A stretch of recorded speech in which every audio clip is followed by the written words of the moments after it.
Before we dive in, please remember that the information provided in this video is for educational and informational purposes only.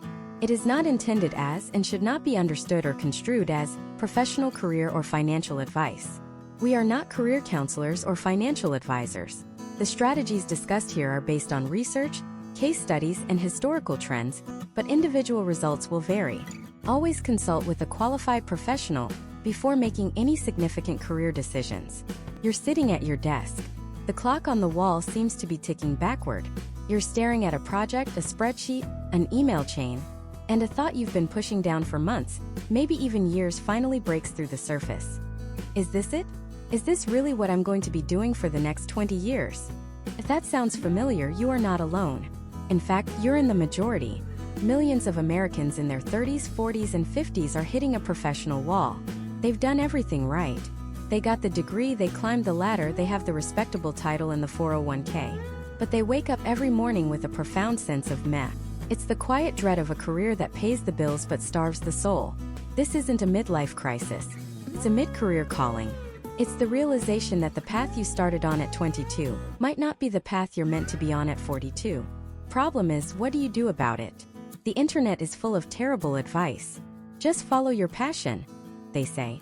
Quit your job and the net will appear. That's a fantasy. For most of us with mortgages, car payments, and kids who seem to eat their weight in groceries every week, that's not just bad advice, it's dangerous advice. This video and this entire series is the antidote to that fantasy. This is your practical, no-nonsense roadmap for navigating a mid-career shift in the United States. We're not talking about wishful thinking. We're talking about a strategic, intelligent, and financially sound process to move from a job you tolerate to a career you love, without setting your life on fire in the process. We are going to break down exactly how to figure out what you truly want to do next, how to translate your years of experience into a new industry, how to rebrand yourself so recruiters see your potential, not just your past, and critically, how to manage the money side of things so you can make the change with confidence instead of fear. I've seen this work. I've seen a 45-year-old accountant, burned out from tax seasons, meticulously plan a transition into data science, doubling his engagement and eventually his income. I've seen a 38-year-old corporate lawyer, tired of the billable hour, pivot to become a high school history teacher and feel fulfilled for the first time in her adult life. Their stories aren't about luck. They are about a system. And the first, most crucial step in that system has nothing to do with updating your resume or scrolling through job boards. In fact, doing that now is the single biggest mistake you can make. It's like trying to find a destination on a map before you know where you are. The first step is a deep, honest, and sometimes uncomfortable self-assessment. Let's call it the personal inventory audit. Most people skip this. They jump from one unfulfilling job to another, simply changing the company logo on their paycheck, but not the fundamental dissatisfaction in their day. We're not going to do that. The personal inventory audit has 4 parts. And your only job right now is to listen and maybe grab a notebook, because this is where the real work begins. Part 1 is creating what I call the energy drain list. For the next week, I want you to become a detective of your own workday. Your mission is to identify every single task, meeting, person, or situation that leaves you feeling drained, bored, or frustrated. Be brutally specific. Don't just write meetings. Write the weekly budget review meeting where everyone argues about line items that don't matter. Don't just write paperwork. Write filling out the TPS reports that I'm convinced no one ever reads. Is it the office politics?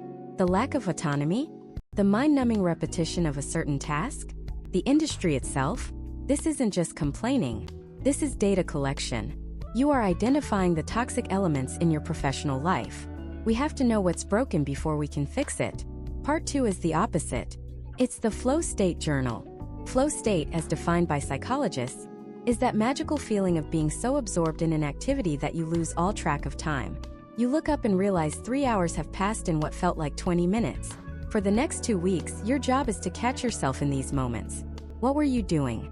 Were you deep in a complex problem, connecting disparate dots to find a solution? Were you mentoring a junior colleague, explaining a difficult concept in a way they could finally understand?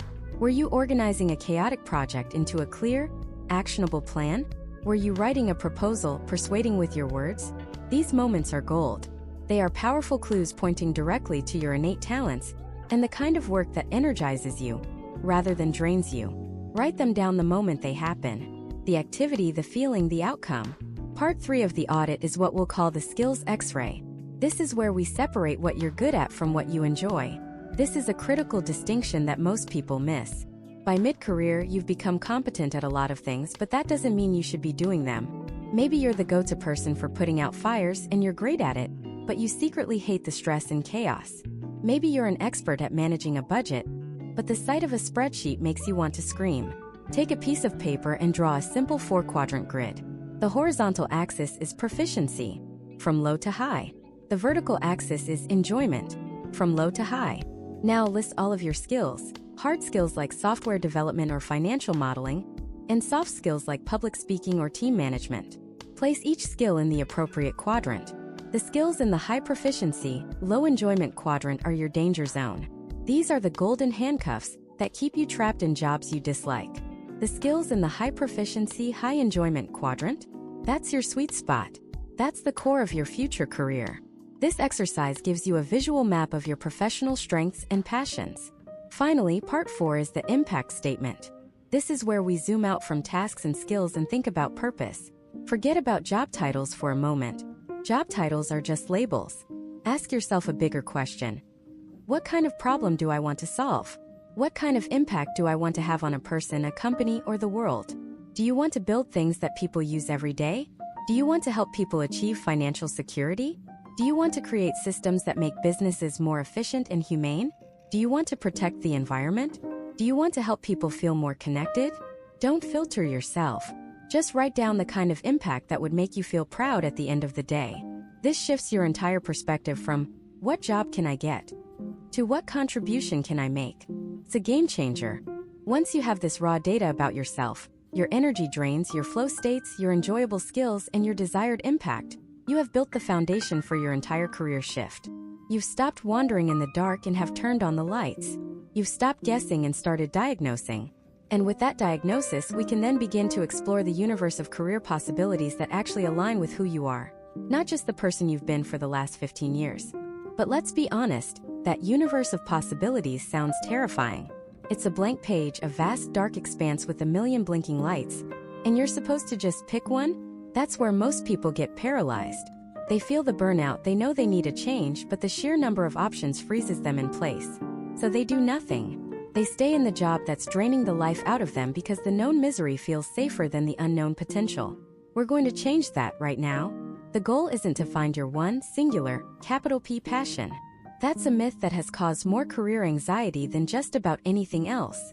The pressure to find the one perfect job that will make you leap out of bed every morning is unrealistic. For most of us, fulfillment isn't a lightning strike. It's a construction project. You build it piece by piece. Instead of searching for a single star, we're going to look for a constellation, a pattern of a few key elements that, when connected, point you in the right direction. And that constellation is built on a simple but incredibly powerful framework. Think of it as a 3-legged stool. If any one leg is missing, the whole thing topples over. You need all 3 for stability and support in your career. The first leg of the stool is what you're good at, your skills. Now, I'm not just talking about what's on your resume, not just managed a team of 5, or proficient in Salesforce. Those are important, but they're the surface level. We need to go deeper. What are the fundamental abilities that allow you to do those things? Managing a team isn't just about delegation. It's about conflict resolution, empathetic listening, clear communication, and strategic planning. Those are the real transferable skills. I worked with a client once, let's call her Sarah.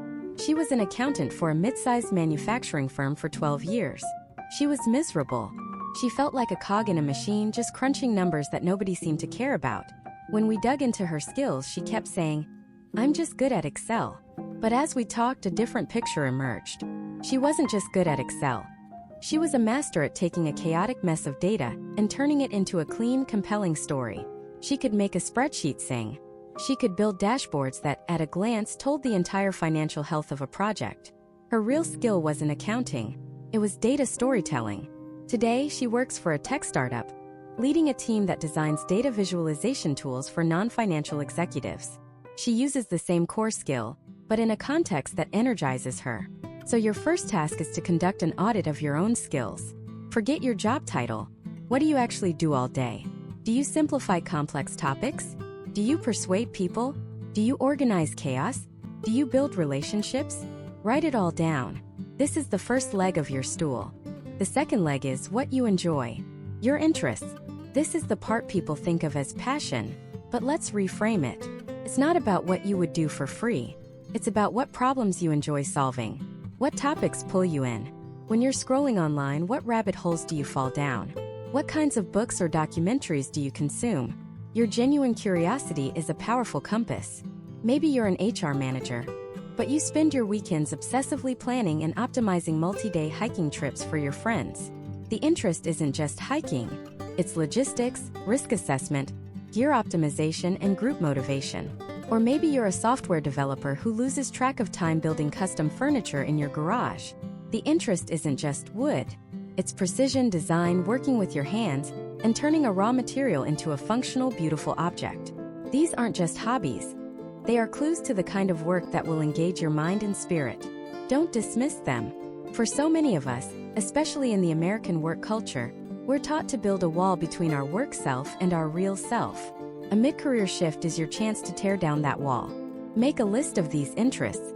What activities make you lose track of time? What subjects do you wish you could learn more about? This is the second leg, and it's non-negotiable. Now for the third and arguably most critical leg of the stool, what the world values. In other words, what will someone actually pay you to do? This is the reality check. You can be a world-class expert at 18th century naval history, and you might truly love it, but the market for that skill set is, let's say, niche. This leg is about market demand. It's about taking your skills and your interests and finding where they intersect with a real need in the economy. This is where the fear of a pay cut often comes in, and it's a valid concern. But you're not starting from zero. You have years of professional experience. The goal isn't to throw that away, but to pivot it. To aim your existing value at a new target. This part of the process is about research. It's about getting on LinkedIn, on job boards like Indeed or Ada, not to apply for jobs but to gather intelligence. Look for job titles that sound interesting. What skills do they require? What are the stated responsibilities? What kind of salaries are associated with these roles, according to sites like Glassdoor or Levels.fyi? You're a detective now, looking for clues that connect your skills and interests to a viable career path. Okay, you have the framework, skills, interests, and market value, the three-legged stool. So how do you actually use it to explore that vast universe of possibilities? You start with the process of structured brainstorming and low-stakes experimentation. First, create what I call a possibility list. Get a notebook or open a document, and based on your 3 lists of skills, interests, and potential market needs, write down every single job or career path that comes to mind. And I mean every single one. No judgment. No filtering. If National Park Ranger pops into your head, write it down. If running a boutique coffee shop is a fleeting thought, write it down. User experience designer, corporate trainer, high school history teacher, plumber, get it all out. The goal here is quantity, not quality. You want to give yourself permission to think outside the box you've been in for the last decade. Most people will only think of 2 or 3 alternatives to their current job. You should aim for 20, 30, even 50. Once you have this wild, sprawling list, you move to the next step, the informational interview. This is the single most powerful, underutilized tool for a career changer. You are going to talk to people who are already doing the jobs on your list. Find them on LinkedIn. Look for people with interesting job titles at companies you admire. Then you send them a very simple, respectful message. Something like, "Hi name. My name is your name. I came across your profile and was really impressed by your work in their field. I'm currently exploring a career transition from your field, and I'm inspired by the path you've taken. Would you be open to a brief 15-minute virtual coffee chat in the coming weeks? I'd love to learn a bit more about your experience." You would be shocked at how many people say yes. People generally like to talk about themselves and help others. In these conversations, you are not asking for a job. You are asking for their story. Ask questions like, what does a typical day really look like for you? What's the best part of your job? And what's the most challenging part? What skills are absolutely essential to succeed in this role? If you were starting over, what would you do differently? Each conversation is a data point. It helps you turn the abstract idea of a job into a concrete reality. You might discover that the dream job of being a UX designer is actually 80% meetings and documentation, which you hate. Or you might find out that the field of sustainability consulting is far more creative and collaborative than you ever imagined. These 15-minute conversations can save you years of time and tens of thousands of dollars in tuition for a degree you don't actually need. Finally, after you've narrowed your list down through research and interviews, you get to the most important step, the low-stakes experiment. Before you quit your job, before you enroll in a 2-year master's program, you must find a way to test drive your potential new career. You need to get a real-world taste of the work itself. If you're thinking about becoming a project manager, volunteer to manage a project for a local nonprofit or even within your current company. If you're curious about web development, don't just read about it. Sign up for a weekend coding workshop or try to build a simple website for a friend's side hustle. Thinking of becoming a therapist? See if you can volunteer for a crisis hotline. These experiments are designed to answer one question. Do you actually enjoy the verb of the job, not just the noun? You might love the idea of being a graphic designer, but do you actually enjoy the verb of sitting in front of a computer for hours tweaking pixels and dealing with client feedback? These small-scale projects give you invaluable information. They either confirm your interest and build your confidence, or they give you a safe off-ramp before you've made a life-altering commitment. This cycle of brainstorming, researching, and experimenting is how you navigate the universe of possibilities. It's not a single giant leap into the unknown. It's a series of small, calculated, and informed steps.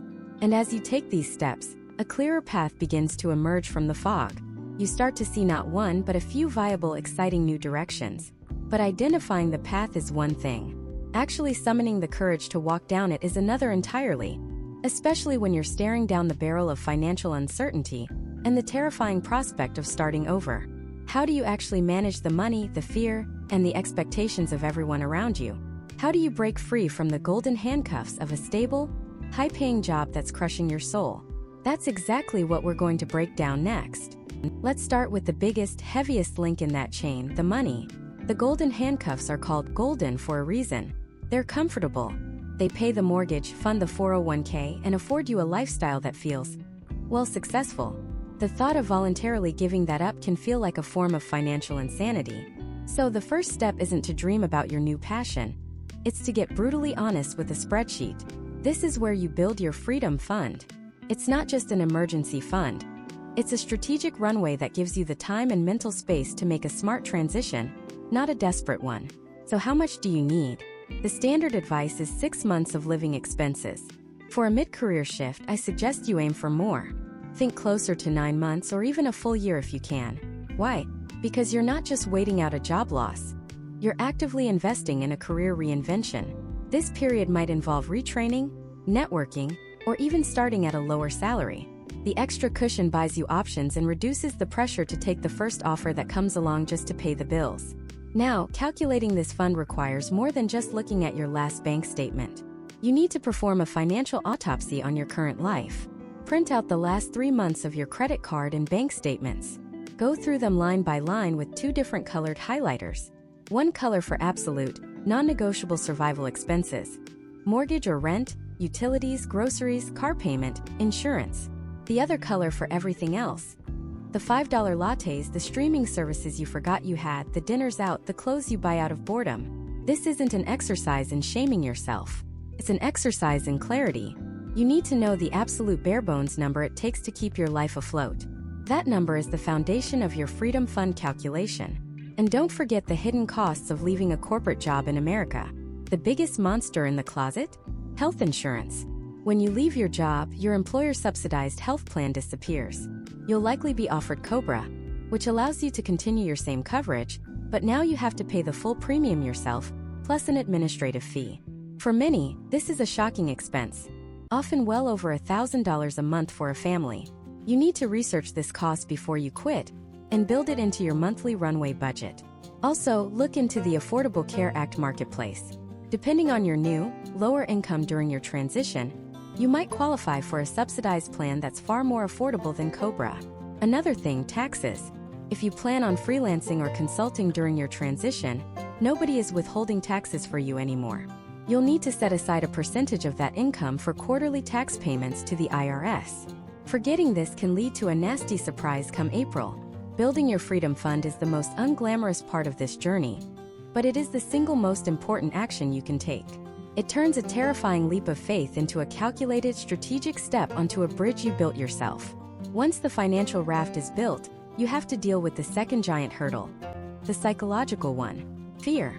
The fear of failure, the fear of the unknown, the fear of throwing away a decade of experience. This fear is a rational response to uncertainty, but you can't let it paralyze you. The key is to systematically de-risk the transition. Think of yourself not as a gambler but as a scientist. Your new career idea is just a hypothesis, and you need to run experiments to test it before you commit. Don't just quit your job to become a software developer. First, spend $50 on an introductory Python course online. Can you even stand looking at code for more than an hour? Do you enjoy the logic puzzles? Or does it make your brain hurt? That's a small, low-risk experiment. Don't just dream of opening a consulting business. Try to land one small weekend freelance project on a platform like Upwork. See what it's actually like to find a client, define a scope of work, and deliver on a deadline. The goal is to get real-world feedback on your hypothesis. One of the most powerful techniques for managing this fear is to meticulously map out the worst-case scenario. Don't just let it float in your head as a vague, terrifying monster. Write it down. What if you make the change and you hate the new career? What if you can't find a job in the new field for 6 months? What if you burn through your entire freedom fund? For each of these scenarios, ask yourself 3 questions. First, what could I do to prevent this from happening? Second, if it did happen, what could I do to mitigate the damage? And third, if the worst-case scenario came true, how would I get myself back to where I am today? When you go through this exercise, you often realize the catastrophe is actually a series of solvable problems. If you can't find a job, you could take on part-time work, move in with family temporarily, or even go back to your old industry. It might be humbling, but it's not the end of the world. By defining your fears and creating contingency plans, you take away their power. You realize that the risk isn't a bottomless pit, but a manageable, albeit challenging, situation. You're replacing vague anxiety with a concrete action plan. Finally, you have to manage the expectations of the outside world. This can be just as difficult as managing your own finances and fears. The moment you start telling people you're leaving your stable, good job, you will be met with a spectrum of reactions. Some will be excited for you. Many others will project their own fears and insecurities onto your decision. They'll hit you with the "Are you sure that's a good idea?" Or "But you've worked so hard to get where you are." You need to prepare for this. Before you tell anyone, you must craft your narrative. This isn't about creating a fake story. It's about framing your decision in a way that is confident, positive, and forward-looking. Don't lead with what you're running from, the terrible boss, the mind-numbing boredom. Lead with what you're moving towards. For example, instead of saying, "I can't stand my job anymore, I have to get out," try something like, "I've had a great run in marketing, but I've discovered a deep passion for data analytics and its potential to solve real-world problems. I'm taking a planned career sabbatical to get certified and transition into a field where I feel I can make a bigger impact." See the difference? One sounds like a desperate escape. The other sounds like a strategic, ambitious move. This story is as much for you as it is for them. Repeating it builds your own conviction. For the people closest to you, your spouse, your partner, your family, this can't be a proclamation. It has to be an ongoing conversation. They are on this journey with you, and their support is paramount. Sit down with them long before you make any moves. Be transparent about the finances. Show them the Freedom Fund spreadsheet. Talk openly about the risks and the worst-case scenarios you've mapped out. Discuss how the household budget might change and what sacrifices you might need to make together. This isn't about asking for permission. It's about building a coalition. When your partner understands the plan, the logic, and the safety nets you've put in place, their fear subsides, and they can become your biggest champion instead of your biggest skeptic. By managing the money, the fear, and the expectations, you're not just quitting a job. You're launching a new, intentional chapter of your life from a position of strength, not desperation. Okay, so you've built your financial raft, you've mapped the psychological terrain, and you've briefed your support crew. You're ready to leave the shore. But which direction do you start paddling? How do you go from a vague idea of something new to a concrete plan for a specific role or industry that actually fits you? That's the blueprint we're laying out next. This process isn't about throwing a dart at a map in the dark. It's about building a compass calibrated to your own unique combination of interests, abilities, and the realities of the American job market. The first mistake most people make is trying to find the perfect job title. They scroll through LinkedIn for hours, looking for a title that sounds exciting, but they have no idea what that job actually entails day to day. This is like trying to choose your destination based on a cool-sounding name on a map, without knowing if it's a tropical paradise or an Arctic wasteland. We need to reverse engineer this process. We start with the raw materials and build outwards to find the roles that fit. Let's start with the most misunderstood piece of career advice ever given. Follow your passion. For many mid-career professionals, that phrase is paralyzing. What if you don't have one single, all-consuming passion? What if your passions are playing guitar and hiking, neither of which you want to monetize? Let's replace that loaded word, passion, with a much more useful one: curiosity. Passion feels like a massive, fiery commitment. Curiosity is a quiet, gentle pull. It's the spark, not the bonfire. Your job for the next 30 days is to become a detective of your own curiosity. I want you to start what I call a curiosity log. This can be a note on your phone, a physical journal, whatever works. Every single day, write down at least one thing that genuinely piqued your interest. Did you read an article about advances in sustainable packaging and go down a rabbit hole? Write it down. Did you listen to a podcast about urban planning and find yourself wondering how city zoning laws work? Write it down. Did a friend complain about how inefficient their company's new software was, and you immediately started thinking about how you'd design it better? Write it down. Don't judge these entries. Don't try to connect them to a job. The goal here is raw data collection. We're looking for patterns. Maybe you notice that after a month, a third of your entries are about data visualization. Or maybe they all revolve around logistics and supply chains. Or perhaps they center on mental health and employee wellness. This log isn't telling you what your new job is. It's giving you a clue about the problems you are intrinsically motivated to solve, or the subjects you are naturally drawn to learn about. This is the first reading from your compass.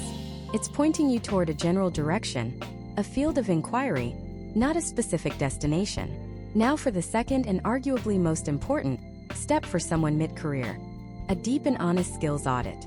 You are not a recent graduate with a blank resume. You are a vessel carrying 15, maybe 20 years of professional cargo. The problem is, you've been in the same port for so long, you've forgotten what's actually in your hold.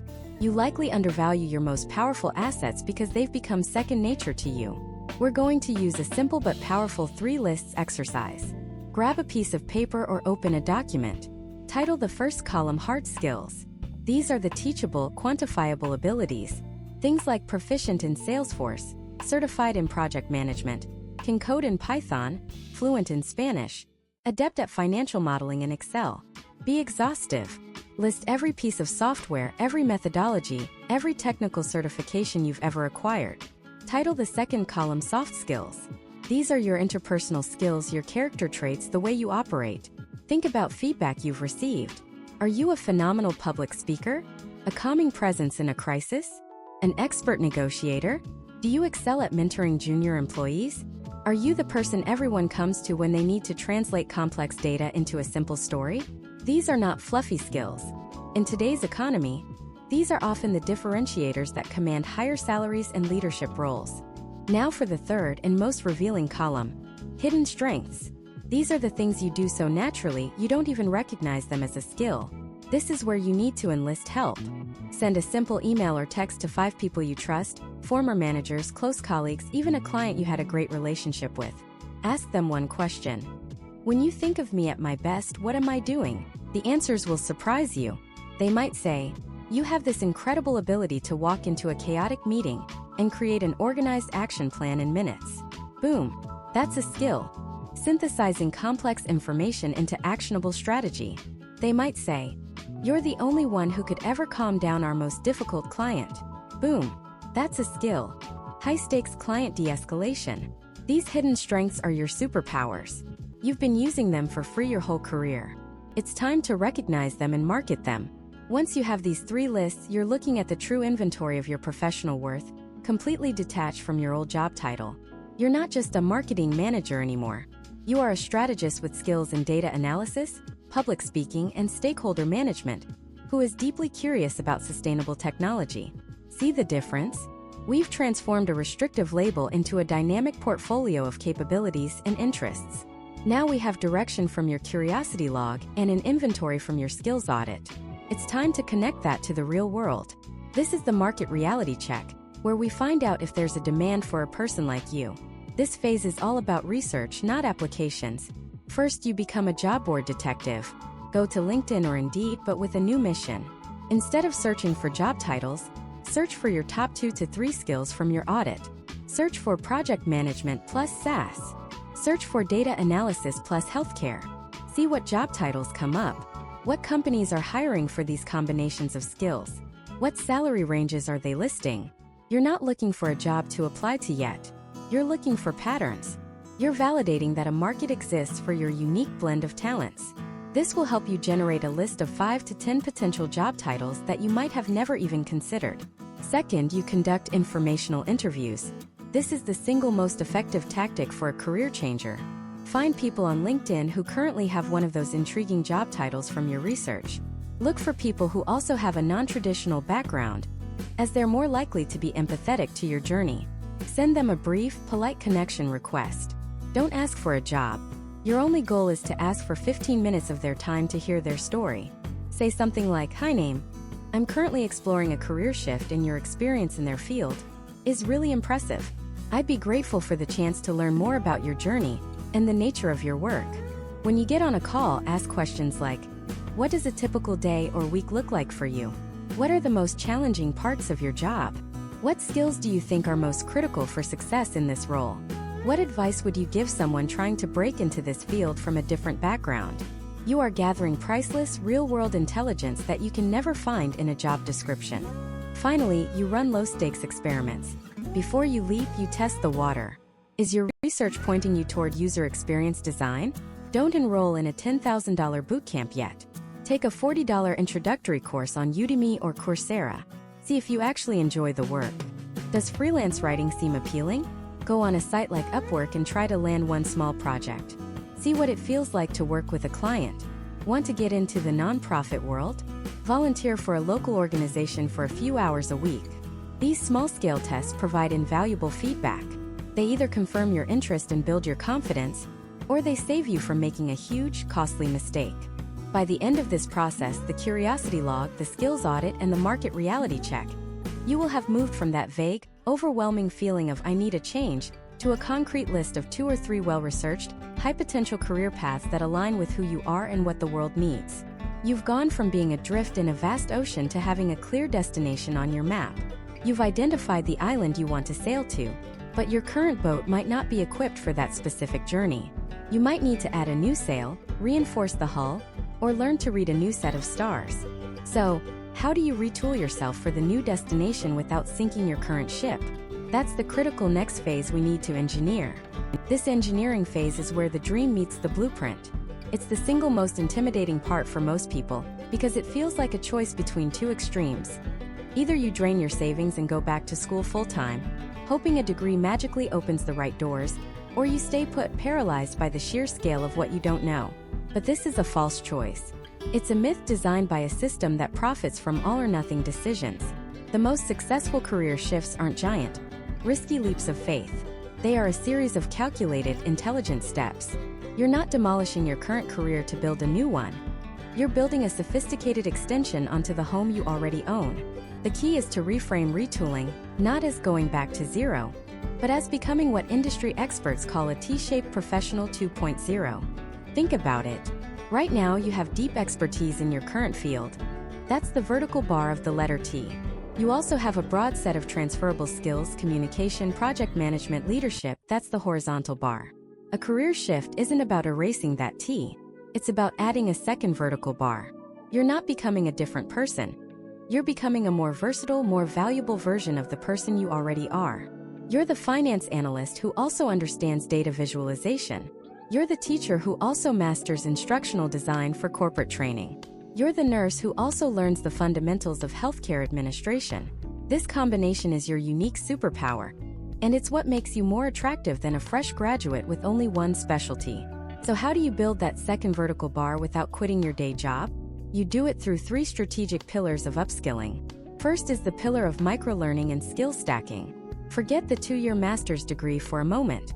Instead, deconstruct your target role into its core components. What are the top 5 hard skills listed in every job description you see? Is it SQL, Salesforce, Figma, Python, Google Analytics? Your mission is to acquire the most critical of these skills in small, digestible chunks. We live in the golden age of accessible education. Platforms like Coursera, edX, and LinkedIn Learning offer professional certificates and specializations from top universities and companies like Google, IBM, and Meta. These aren't just online classes. They are targeted, career-focused programs designed to be completed in a few months, not years. The real magic here is in skill stacking. You don't need to become the world's foremost expert in a new programming language. You just need to become proficient enough to stack that new skill onto your existing expertise. Let's take Sarah, a marketing manager for a retail company for 12 years. She's an expert in branding and campaign management, but she sees the industry shifting towards data-driven decisions. Instead of quitting to get a data science degree, she spends 3 months on a weekend bootcamp learning SQL and Tableau. She's not a data scientist now. She's something far more rare. A seasoned marketing strategist who can query her own data, build insightful dashboards, and speak the language of the analytics team. She has stacked a technical skill onto a strategic one, creating a hybrid role for herself that didn't exist before. She's now indispensable. The second pillar is the sandbox project. Learning in a vacuum is useless. You can watch 100 videos on how to swim, but you'll never learn until you get in the water. You need a low-stakes environment to apply your new skills, make mistakes, and build tangible proof of your abilities. This is your sandbox. It's a project that lives outside your current job responsibilities. Maybe you're a lawyer who wants to move into tech product management. Your sandbox project could be developing a simple mobile app idea with a friend, managing the entire process from concept to a basic prototype. You'll learn about user stories, wireframing, and agile development firsthand. You're not building the next Uber, you're building your own personal case study. This could also be targeted freelance work. Use a platform like Upwork to find a small one-off project. If you're an HR professional learning graphic design, offer to create a new employee handbook for a small business for a modest fee. Or even better, volunteer. Nonprofits are almost always in need of skilled help. An accountant wanting to pivot to digital marketing could volunteer to run the Google Ad grant for a local animal shelter. In 3 months, you'll have real-world campaign data, a portfolio piece showing a positive return on ad spend, and a glowing recommendation. This isn't just practice, it's proof. It's the answer to the interview question. Tell me about a time you used this skill. The third, and perhaps most powerful, pillar is the entrepreneurial bridge. This is the art of finding ways to build your new career inside your old one. It's about being an entrepreneur within your own company. You've identified the skills you need, you've started learning them, and now you look for a problem inside your current organization that your new skills can solve. This is a master-level move because you get paid to learn and build your resume. Let's say you're a sales operations manager, and you've been taking courses on user experience or UX design because you're fascinated by how technology can be more human-centered. You notice that the internal sales software your team uses is clunky and inefficient, causing frustration and lost time. You don't just complain. You use your new UX skills to mock up a few simple improvements, a redesigned dashboard, a more intuitive workflow. Then you go to your boss. You don't say, "I want to be a UX designer." You say, "I have an idea that could increase our team's efficiency by 15%, and I've created a small prototype to show you how.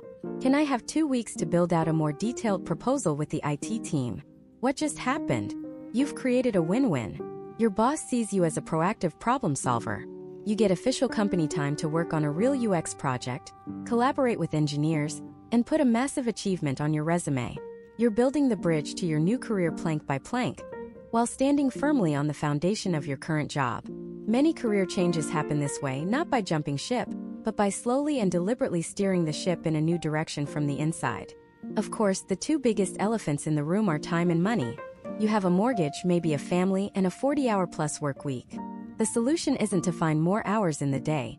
It's to be more strategic with the hours you have.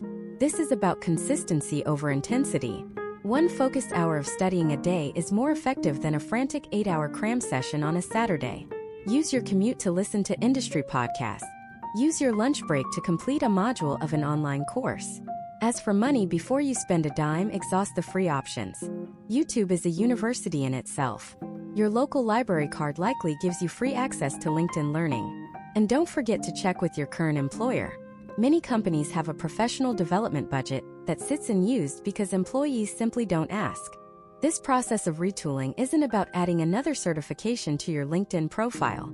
It's a fundamental shift in how you see yourself. You are no longer just your job title. You are a collection of evolving skills, a problem solver, a builder. You are actively architecting your own value. Every course you complete, every sandbox project you finish, every internal problem you solve is another steel cable in the bridge to your next chapter. You're crafting the tools, sharpening the blades, and learning the new techniques. But a master craftsperson with the best tools in the world is still isolated without a community. You can have all the new skills in the world, but they're less powerful if you don't know the right people in your new field, the mentors, the advocates, the gatekeepers. So, how do you crack the code of a new professional network when you feel like a complete outsider? How do you build genuine connections without feeling like a fraud? Let's start by reframing the entire concept. The word networking is the problem. Sounds transactional, cold, and frankly a little bit sleazy. It brings up images of someone in a cheap suit, handing out business cards like they're flyers for a nightclub. So let's throw that word out. From now on, you are not networking. You are on a mission of discovery. You are a detective, a journalist, an explorer mapping a new world. Your goal is not to get something from people. Your goal is to learn something from them. This one mental shift changes everything. It transforms your anxiety into curiosity. Think about it. When you approach someone asking for a job, their defenses immediately go up. They're busy, they have their own problems, and now you've just become another item on their to-do list. But when you approach someone with genuine curiosity about their work, their journey, and their industry, you're paying them a compliment. You're saying, "You've accomplished something I admire, and I want to understand how you did it." People love to talk about their own story. You're not asking for a favor. You're asking for their wisdom. This is the foundation of the single most powerful tool for a career changer, the informational interview. It's a brief, informal conversation with someone in your target field to learn from their experience. This isn't a secret job interview. I repeat, you are not asking for a job. Your only objective is to gather intelligence. So how do you set one up? First, you need to find your targets. LinkedIn is your best friend here. Use the search filters like a pro.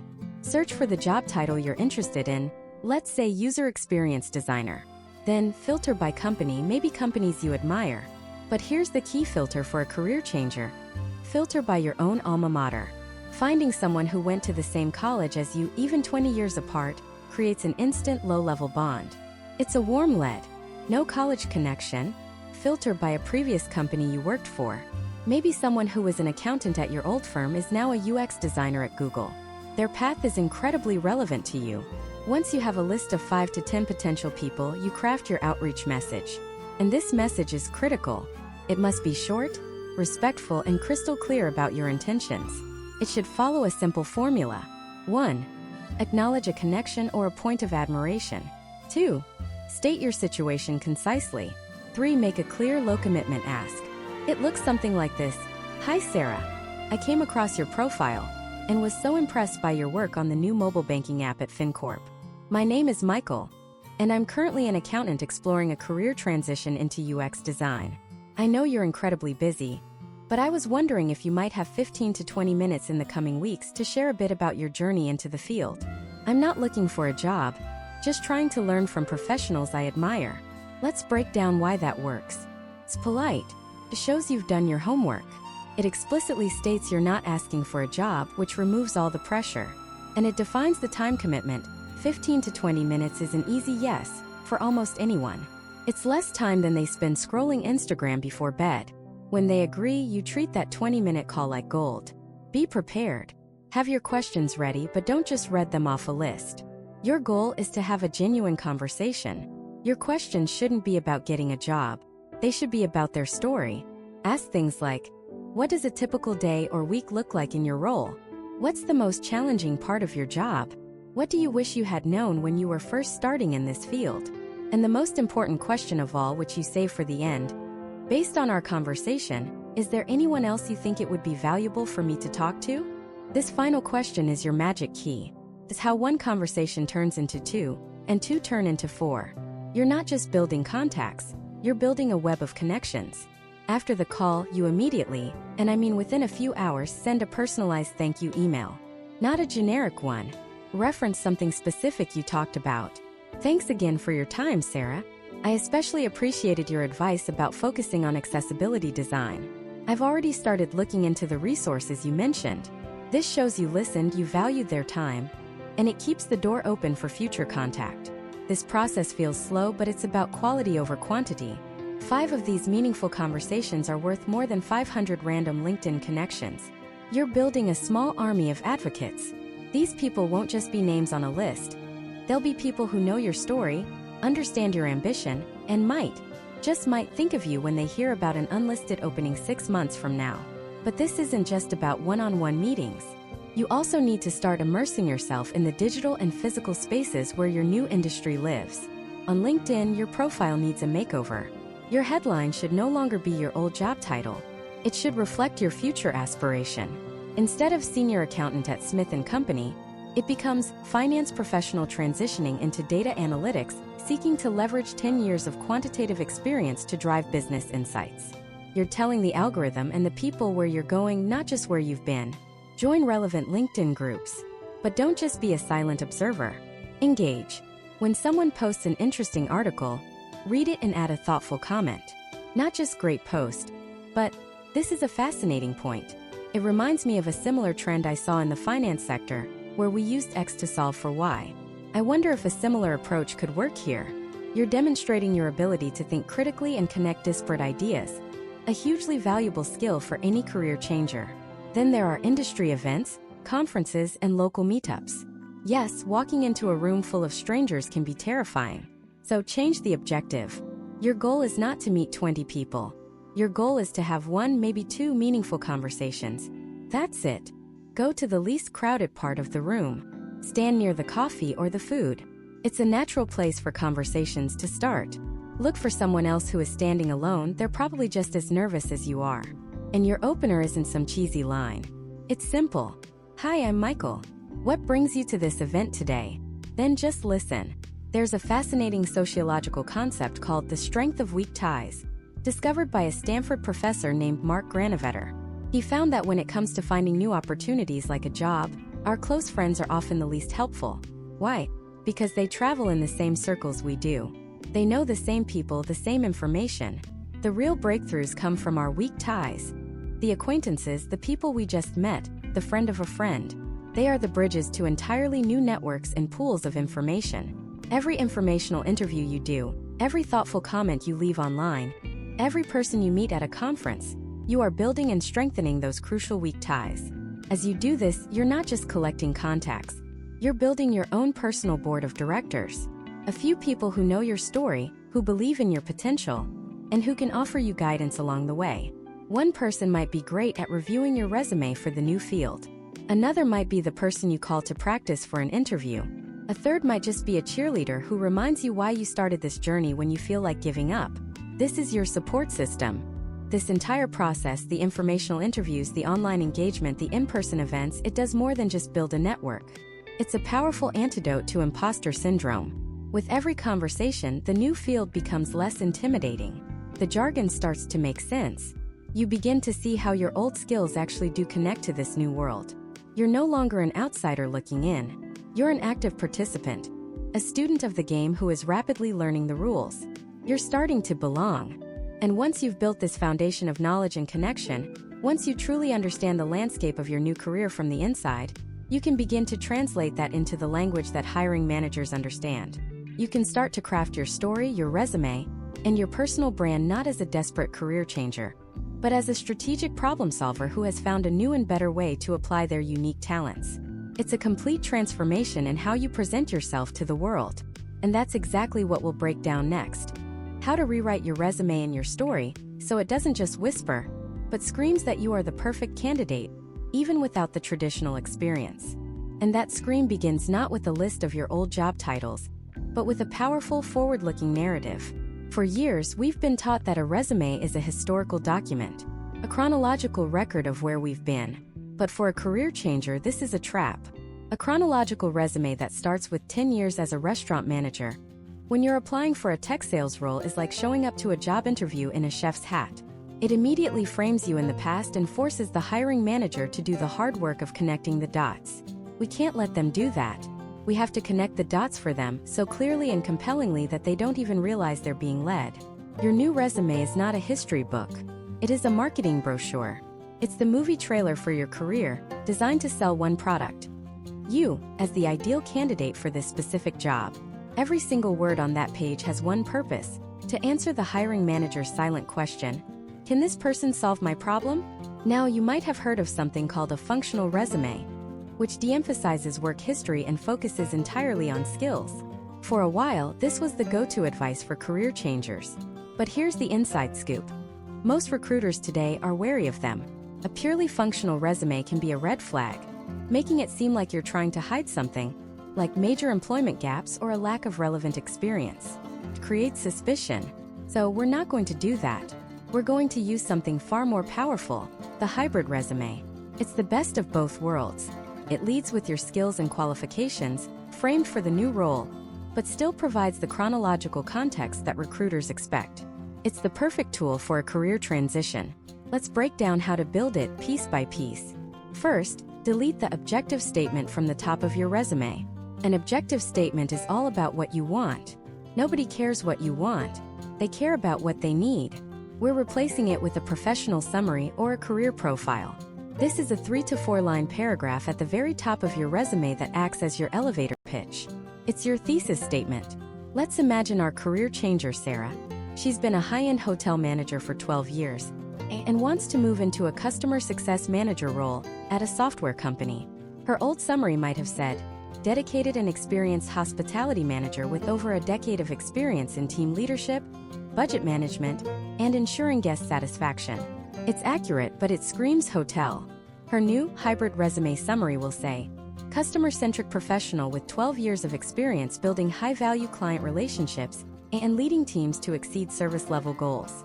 Proven expertise in client onboarding, retention strategies, and translating complex user feedback into actionable product improvements.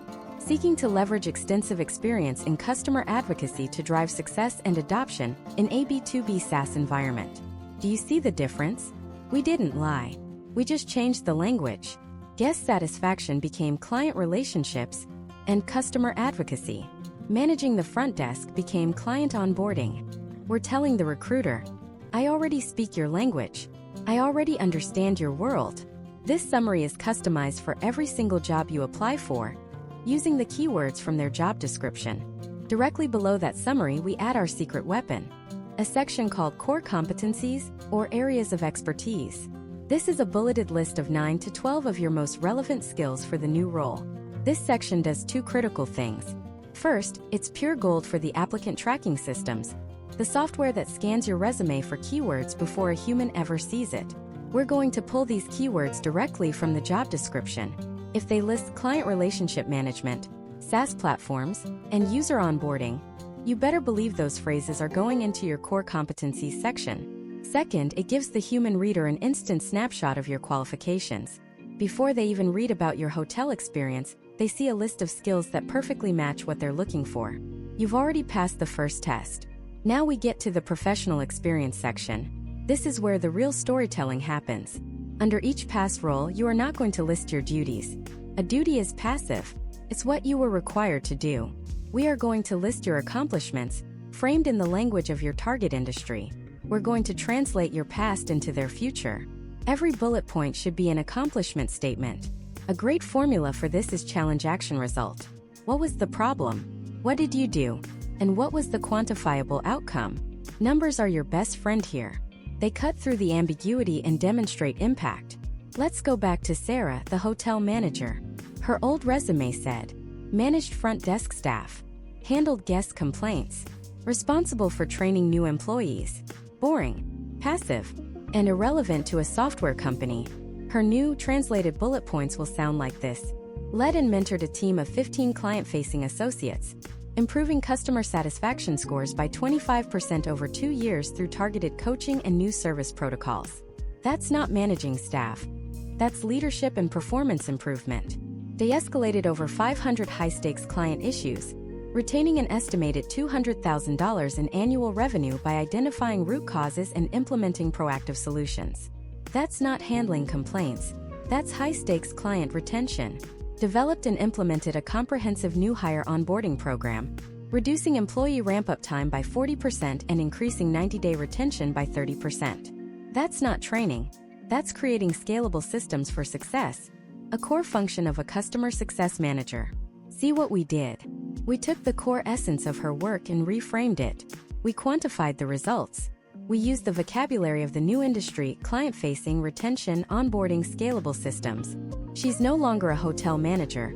She's a customer success expert who happens to have developed her skills in the hospitality industry. This reframing is the single most important part of the entire process. Go through every line of your resume and ask, how can I translate this? How does this skill serve my future employer? A teacher who managed a classroom of 30 kids didn't just teach. They managed 30 individual stakeholder learning plans, communicated complex ideas to a diverse audience, and tracked performance data to adjust strategy. A construction foreman didn't just build a building. They managed multi-million-dollar budgets, coordinated cross-functional teams under tight deadlines, and mitigated risk to deliver a complex project on time. It's all about the translation. Finally, your resume is just the beginning. Your LinkedIn profile must be a living, breathing version of this same story. Your headline is not your old job title. It's your future identity. Sarah's LinkedIn headline shouldn't say, General Manager at Grand Hyatt. It should say something like, Driving Customer Success and Retention Client Advocacy Team Leadership. Tells people where you're going, not just where you've been. Your LinkedIn About section is your chance to expand on your professional summary. Tell your story. Explicitly state you're making a career transition. Be confident about it. Frame it as a strength. After 12 years of mastering the art of customer experience in the fast-paced hospitality world, I'm excited to bring my passion for building lasting client relationships to the tech industry. This shows intention and self-awareness. It replaces the recruiter's question of why is a hotel manager applying for this, with the statement, oh, I see, this is a deliberate and strategic move. Your resume and your LinkedIn profile are your primary marketing documents. They must be perfectly aligned, telling the same powerful, forward-looking story. They are not a passive record of your past. They are an active argument for your future. By meticulously translating your experience and strategically framing your skills, you stop being a risky outsider and start looking like an innovative insider. A candidate with a unique and valuable perspective. And once you've crafted that compelling story on paper, the next step is to start telling it to actual people. This is, without a doubt, the part of the journey that paralyzes most people. The idea of networking. For many of us, the word itself conjures up images of stuffy conference rooms, forced smiles, and awkward exchanges of business cards. It feels transactional, inauthentic, and frankly a little desperate. If that's how you feel, I want you to take that entire concept, ball it up, and throw it in the trash. Because that is not what we're going to do. What we're going to do is have conversations. We're going to gather intelligence. We're going to collect stories. The goal is not to ask for a job. Let me repeat that because it is the most important mindset shift you can make. Your goal in this phase is not to ask for a job. Your goal is to learn. When you shift your objective from getting to learning, the entire dynamic changes. The pressure evaporates. You're no longer a job seeker asking for a handout. You become a curious peer seeking insight. And people love, absolutely love, to give insight. The tool we're going to use for this is the informational interview. It's a simple, powerful concept. A brief 20-minute conversation with someone who is currently doing the job you want, working in the industry you want to enter, or at a company that interests you. You are the interviewer. You are asking them for their story, their perspective, and their advice. So where do you find these people? You start with your warm network. This is your first circle. Friends, family, former colleagues, neighbors. You might think, but none of my friends work in user experience design. That doesn't matter. The question isn't, can you get me a job? The question is, who do you know? You'd be stunned to find out that your cousin's college roommate is a senior manager at a company you're targeting, or that your old boss's best friend runs a department in the exact field you want to pivot into. Send a simple, low-pressure email or text. Hey, I'm exploring a career change into field, and I'm trying to learn as much as I can. Does anyone in your world come to mind who works in that space? I'd love to just hear about their experience for 20 minutes. That's it. You're not asking for a favor, you're asking for a pointer. Once you've explored your first circle, it's time to move to the most powerful career tool ever invented, LinkedIn. But we have to use it with surgical precision. Do not, under any circumstances, just click the connect button and hope for the best. That's the digital equivalent of shouting into the void. We need a strategy. First, use the search filters. They are your best friend. You can search for people by job title, company, and location. Let's say you're a project manager in construction trying to move into tech.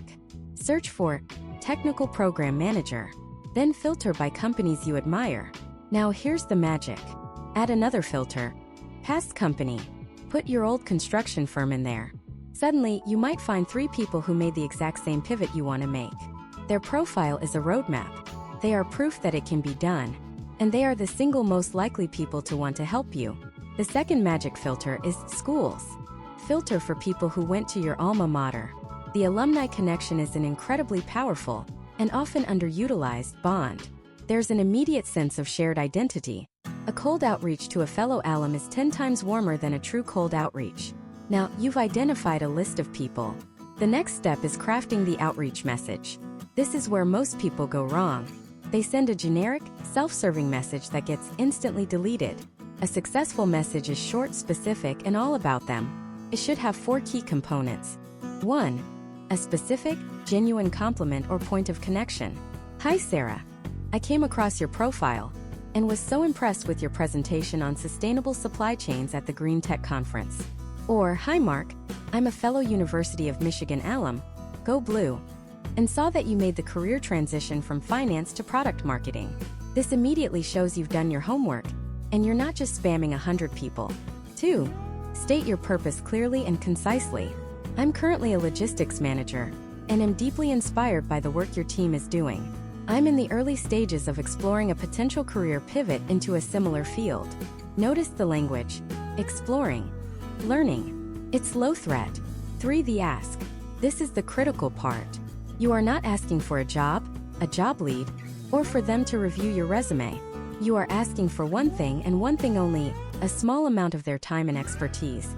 The magic phrase is something like, I know you're incredibly busy, but I was hoping you might be willing to spare 15 to 20 minutes in the coming weeks to share some of your insights.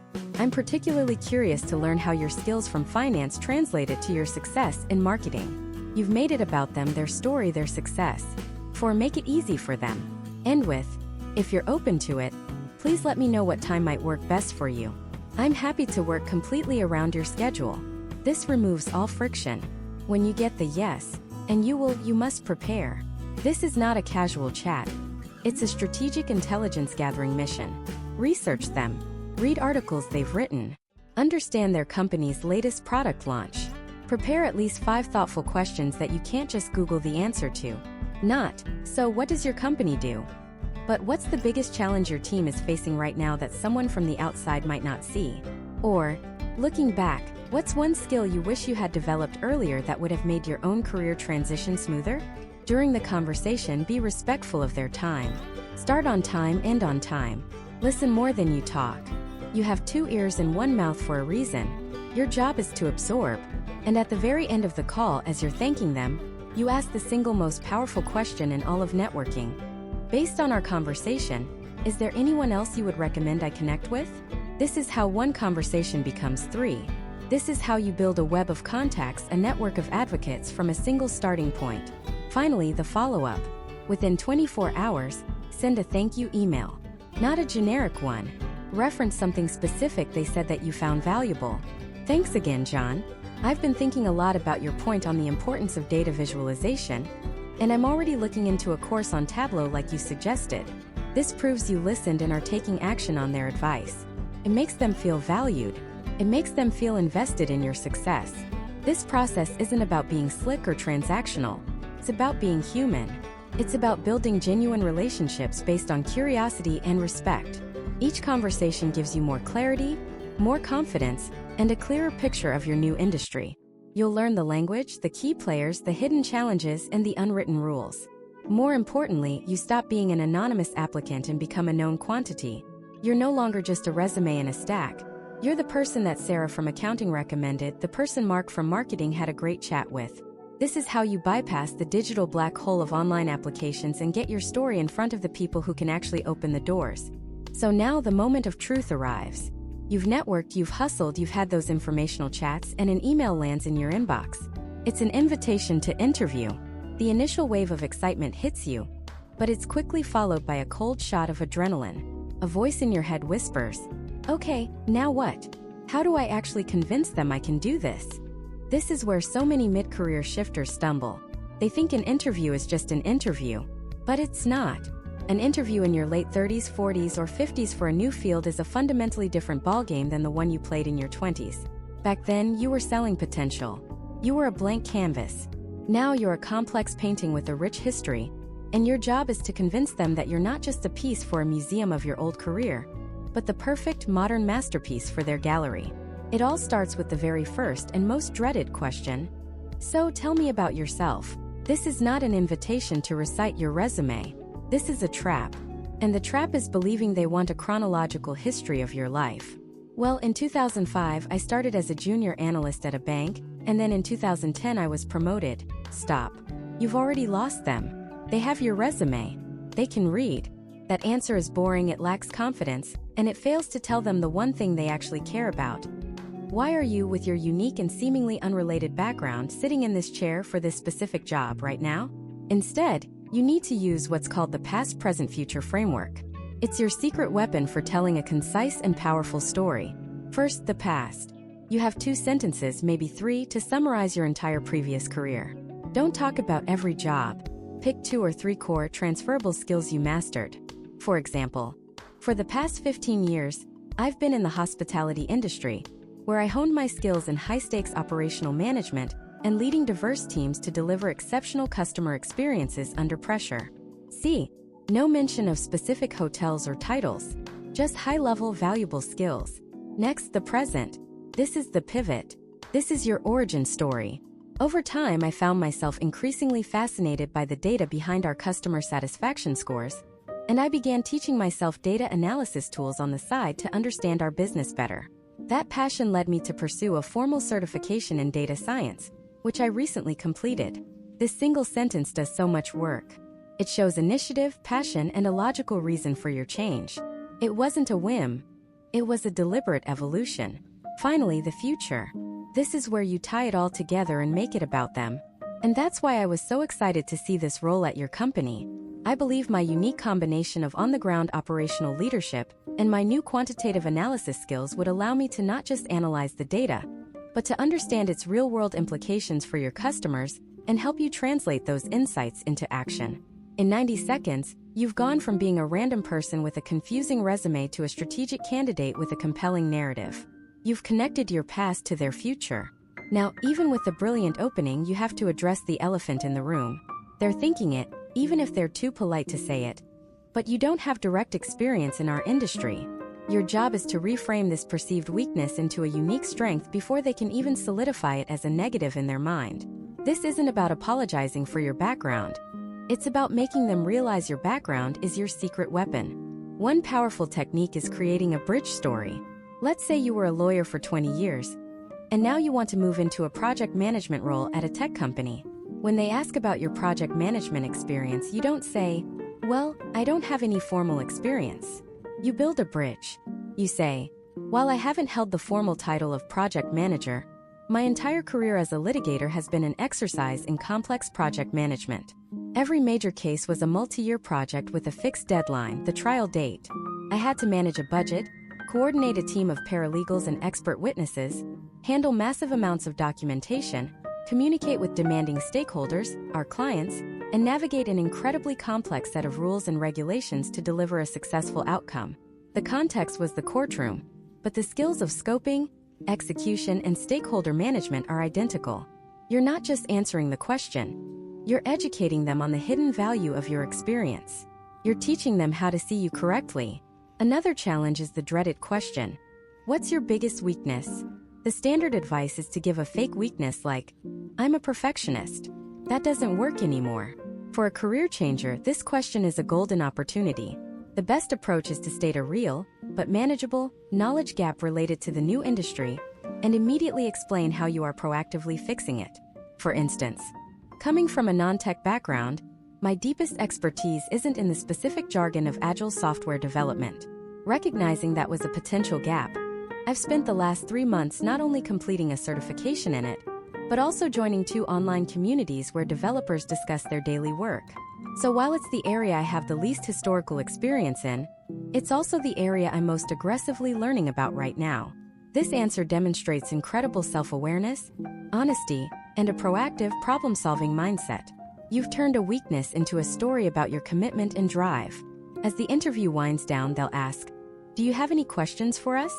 If you say no, I think you covered everything, you might as well just stand up and walk out. This is your final test. Your questions reveal how you think. Don't ask about vacation time or benefits. That's for later. Ask questions that prove you're thinking like a partner, not just a prospective employee. Ask a strategic question. I read about your new market expansion into the Southwest. What are the biggest unforeseen challenges the team has encountered? And how would this role be expected to help solve them? This shows you've done your homework and you want to be a problem solver. Ask a success-oriented question. If we were sitting here a year from now, what would the person in this role have accomplished for you to look back and say they were an absolute home run hire? This shows you're focused on results and want to understand their definition of success. And if you're feeling bold, ask the ultimate power question. Thank you for this conversation.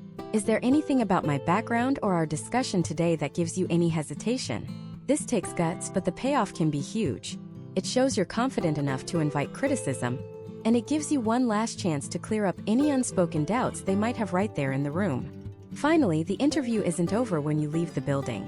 Within 24 hours, you must send a thank you email. But not just any thank you email. Your follow-up is one last chance to sell yourself. Structure it in 3 parts. First, a genuine thank you for their time. Second, and this is the most important part, reference a specific challenge or goal they mentioned in the interview, and connect your experience directly to it. I was particularly thinking about your goal to improve team communication. In my last role, I introduced a new project management tool that increased cross-departmental transparency by 40%. I'm excited by the possibility of bringing a similar problem-solving approach to your team. It's a mini proposal. It shows you were listening intently and are already thinking about how to add value. The final part is a simple, professional closing, reiterating your excitement. The interview is your stage. It's not an interrogation. It's a guided conversation where you are the expert on the most important subject, the value you bring.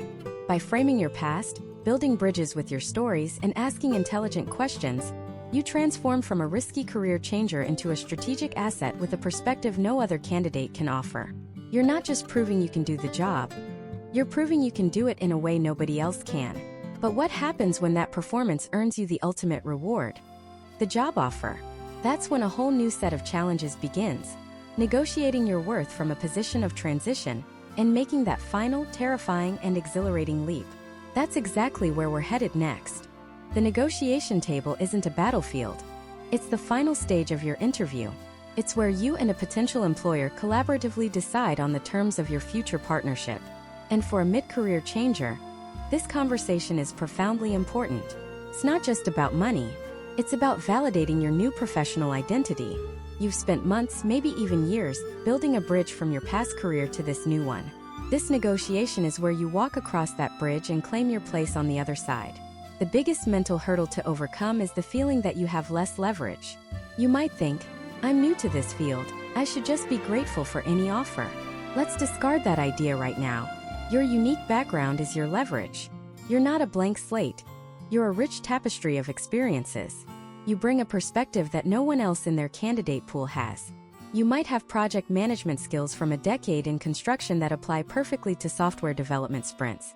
You might have client relationship expertise from your time in sales that will be invaluable in a marketing role. Your value isn't just in the new skills you've acquired. It's in the powerful combination of the old and the new. Before you ever speak a word about salary, you must do your homework. This is non-negotiable. Go to sites like Glassdoor, Salary.com, and PayScale. If you're in the tech industry, Levels.fyi is a goldmine. Look for salary data for your specific role, in your specific city or a comparable one, at a company of a similar size. Don't just look at one number. Find a range. This data is your foundation. It transforms the conversation from what I want to what the market dictates for this role, with my level of composite experience. And remember, you are not negotiating for a salary. You are negotiating for a total compensation package. Base salary is just one piece of the pie. What about the annual bonus structure?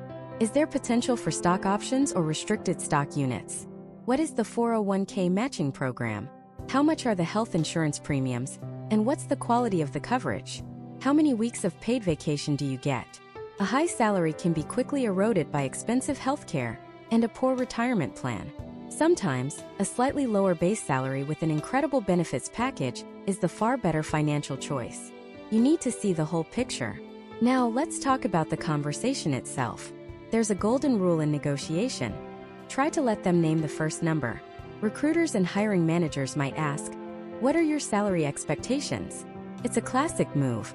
You can often deflect gracefully by saying something like, "I'm flexible and open to a competitive offer. Right now, I'm most focused on making sure this is the right fit for both of us.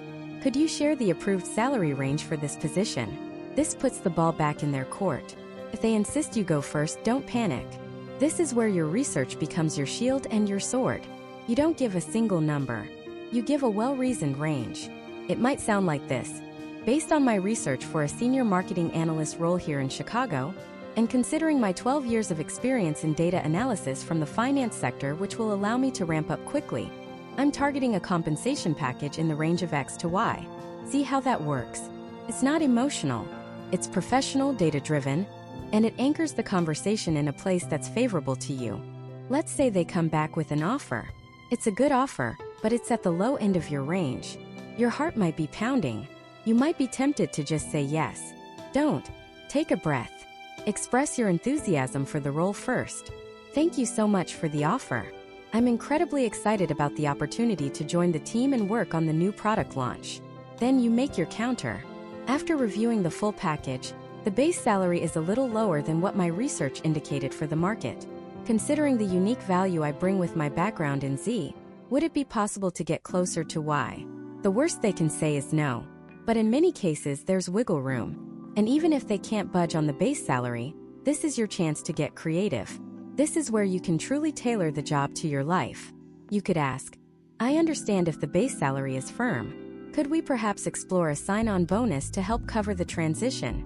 Or, what about a professional development stipend for me to get that advanced certification in a year?"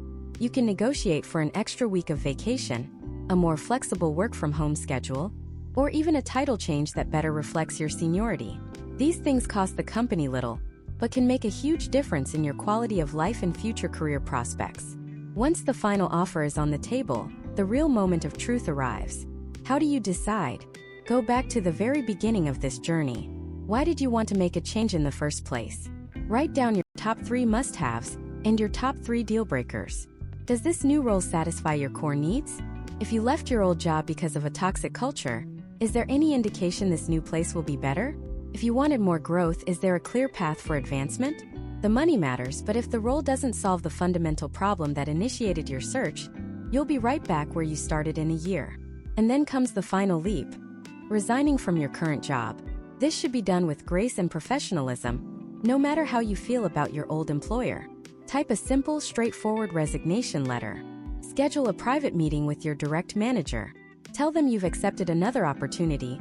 State your last day, 2 weeks' notice is standard, and thank them for the experience. Be prepared for them to be surprised, or even to make a counteroffer. While tempting, case studies show that the vast majority of people who accept a counteroffer end up leaving within a year anyway. The underlying reasons you wanted to leave, the culture, the work, the leadership, rarely change. You've already done the hard work of finding a better future. Don't let a last-minute appeal to comfort pull you back. The period between leaving your old job and starting your new one is a unique space. It's filled with a strange cocktail of relief, excitement, and a touch of "what have I done?" terror. Embrace it. This is your time to decompress and reset. Clean your office, take a short trip, spend time with family. Allow your mind to shed the skin of your old professional identity, so you can step into your new one fresh and ready. Your first 90 days in the new role are not about proving yourself. They already believe in you. That's why they hired you. Your goal is to learn, connect, and absorb. Be a sponge. Schedule one-on-one meetings with your new team members. Ask them about their roles, their challenges, and what success looks like in their eyes. Listen more than you talk. Your greatest asset as a career changer is your beginner's mind. You can ask questions that others might be afraid to ask. You can challenge old assumptions simply by not knowing they exist. This fresh perspective is invaluable. Meet with your new boss to clearly define expectations for your first month and first quarter. What's the most important thing you can accomplish? Focus on securing a few small, early wins to build momentum and confidence. And that's it. You've done it. You navigated the uncertainty, you battled the self-doubt, you rewrote your story, and you landed in a new professional home. This journey, this mid-career shift, is one of the most courageous things a person can do. It's an act of profound self-belief. The skills you've honed along the way, the introspection, the networking, the storytelling, the negotiation, they don't disappear once you have the job. They are now a permanent part of your professional toolkit, ready for you to use for the rest of your career. You didn't just change your job. You upgraded your ability to navigate your entire professional life. You've proven that it's never too late to reinvent yourself, to seek out work that energizes you, and to build a career that is as unique and multifaceted as you are. Now go be brilliant.